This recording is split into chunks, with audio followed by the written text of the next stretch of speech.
पाकिस्तान अल्लाह का अता करदा अनमोल तोहफा है। पाकिस्तान को अल्लाह ने बहुत सी नेमतों से नवाजा है। Army chief general Syed Asim Munir कहते हैं, हमें कभी भी अपने अकीदे, असलाफ और माशरती इक़दार को नहीं भूलना चाहिए। लेकुर रहमान हमारे साथ मौजूद हैं, उनसे मज़ीद जानेंगे। इससे मुतालिक लेक बताइएगा।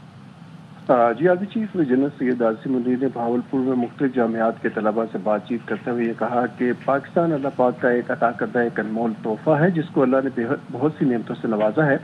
हमें कभी भी अपने अकीदे, इस्लाफ और माशरती इक़दार को नहीं भूलना चाहिए। उनका ये भी कहना था कि मुल्क की तरक्की के लिए हम में से हर किसी ने अपने हिस्से की शमع जलानी है और बिला वजह तनकीद की बजाय अपनी तवज्जो खुद की कारकर्दगी और फ़राइज़ पर मबज़ूल रखनी है। उनका ये भी कहना था कि जब तक अजीम माएँ अपने बच्चे पाकिस्तान पर निछावर करती रहेंगी और ये कौम बिलखुसूस नौजवान अपनी अफवाज के शाना बशाना खड़े रहेंगे तो कोई भी हमें नुकसान नहीं पहुंचा सकता। आर्मी चीफ का मजीद कहना था कि दहशतगर्दी के पीछे एक मुनज़्ज़म गैर कानूनी स्पेक्ट्रम है, जिसकी पुष्टपनाही कुछ मखसूस अनासर करते हैं। जो भी रियासत उन पर हाथ डालती है तो आपको उनके झूठे बयानियों की आवाज़ सुनाई देती है। ये कहना था आर्मी चीफ का, जो उन्होंने भावलपुर में मुख्तलिफ जामियात के तलबा से बातचीत करते हुए इज़हार ख्याल किया। जी ज़रा लाइक हमारे साथ ही रहेगा। पाकिस्तान अल्लाह पाक का अता करदा अनमोल तोहफा है। पाकिस्तान को अल्लाह ने बहुत सी नेमतों से नवाजा है। Army chief general Syed Asim Munir कहते हैं, हमें कभी भी अपने अकीदे, इस्लाफ और माशरती इक़दार को नहीं भूलना चाहिए। मुल्क की तरक्की के लिए हम में से हर किसी ने अपने हिस्से की शम्मा रोशन करनी है। उन्होंने मजीद कहा कि बिला वजह तनकीद के बजाय अपनी तवज्जो खुद की कारकर्दगी और फ़राइज़ पर मबज़ूल रखें। भावलपुर में तलबा से बात करते हुए आर्मी चीफ ने कहा कि ये कौम बिलखुसूस नौजवान अपनी अफवाज के शाना बशाना खड़े हैं। जब तक अजीम माएँ अपने बच्चे पाकिस्तान पर निछावर करती रहेंगी, कोई नुकसान नहीं पहुंचा सकता। उन्होंने कहा कि दहशत गर्दी के पीछे एक मुनज़्ज़म गैर कानूनी स्पेक्ट्रम है। दहशत गर्दी की पुष्टपनाही कुछ मखसूस अनासर करते हैं। जब भी रियासत उन पर हाथ डालती है तो आपको झूठे बयानियों की आवाज़ सुनाई देती है। आर्मी चीफ की जानिब से कहा गया कि दहशत गर्दी के पीछे एक मुनज़्ज़म गैर कानूनी स्पेक्ट्रम है और दहशत गर्दी की पुष्टपनाही कुछ मखसूस अनासर करते हैं। साथ ही उन्होंने ये भी कहा कि जब भी रियासत उन पर हाथ डालती है तो आपको झूठे बयानियों की आवाज़ सुनाई देती है। उन्होंने कहा कि पाकिस्तान अल्लाह पाक का अता करदा अनमोल तोहफा है और पाकिस्तान को अल्लाह ने बहुत सी नेमतों से नवाजा है। Army chief general Syed Asim Munir कहते हैं कि हमें कभी भी अपने अकीदे, असलाफ और माशरती इक़दार को नहीं भूलना चाहिए। मुल्क की तरक्की के लिए हम में से हर किसी ने अपने हिस्से की शम्मा रोशन करनी है। उन्होंने मजीद कहा कि बिला वजह तनकीद की बजाय अपनी तवज्जो खुद की कारकर्दगी और फ़राइज़ पर मबज़ूल रखनी चाहिए। दहशत गर्दी के पीछे एक मुनज़्ज़म गैर कानूनी स्पेक्ट्रम है। दहशत गर्दी की पुष्पनाही कुछ मखसूस अनासर करते हैं। जब भी रियासत उन पर हाथ डालती है तो आपको झूठे बयानियों की आवाज़ सुनाई देती है।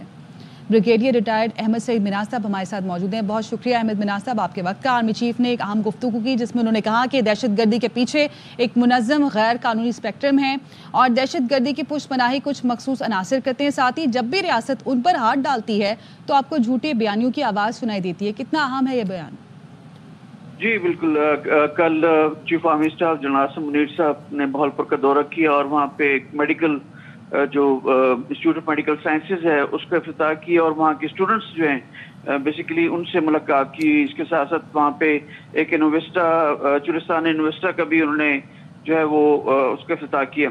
Now having said that chief army staff ने वहाँ यंगस्टर्स के साथ और उनको जो पाकिस्तान के साथ होने वाले जो चैलेंजेस हैं, स्पेशली जो ऐसे चैलेंजेस जो कि नॉन काइनेटिक हैं, जो पाकिस्तान को फिफ्थ जनरेशन वॉरफेयर के हिसाब से जो है वो अपने अंदर घसीटे हुए हैं और पाकिस्तान को मलाइन करने के लिए, तो उसका बड़ा भरपूर तरीके से उसको यादा किया है।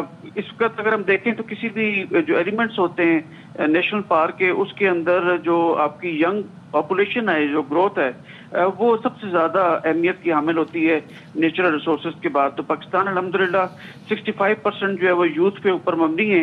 यही वो लोग हैं जो पाकिस्तान को तरक्की की जानिब लेकर जाएंगे और उसकी तरक्की को इंश्योर करेंगे। तो चीफ आर्मी स्टाफ ने बेसिकली वो कहते हैं पुल हिट किया कि उन्हीं यंगस्टर्स से बात की है कि वो उनके पास वो शमा है, वो तमाम ज़राएं, वो तमाम सोर्सेज हैं, वो तमाम ताकत है जो पाकिस्तान को आगे लेके जाने के लिए भरपूर तरीके से इस्तेमाल की जा सकती है। तो यंगस्टर्स को बेसिकली दोबारा से उनको याद दिलाया है कि वो उनका क्या किरदार है मुल्क की तरक्की के अंदर और किस तरह से उन्होंने जो झूठे बयानिए और प्रोपेगेंडा जो फिफ्थ जनरेशन वॉरफेयर के तहत फैलाए जा रहे हैं पाकिस्तान के खिलाफ, इसके इदारों के खिलाफ, स्पेशली आर्म फोर्सेज के खिलाफ, तो उसके ऊपर जो है हमने جو ہے اپنے ہر وقت اپنی آنکھیں اور کان کھول کے رکھنے ہیں تاکہ اس قسم کے کسی بھی پروپیگنڈے کا وہ شکار نہ ہو. اس کو ففتھ جنریشن وارفیئر بغیر گولی فائر کیے ہوئے اب وہ تمام مقاصد حل کر سکتا دشمن جو جنگوں میں حاصل کیا کرتا تھا، جس کا بیسک مقصد کسی بھی قوم کا morale ڈاؤن کر کے ان سے تمام فوائد حاصل کرے. اب وہی بغیر جنگ لڑے اگر آپ قوم کو مایوس کر سکتے ہیں تو وہ تمام چیزوں کا چیف آرمی اسٹاف نے ینگسٹر سے بات کی. ٹھیک ہے، بہت شکریہ آپ کا احمد سعید منہا صاحب ARY نیوز سے گفتگو کرنے کے لیے.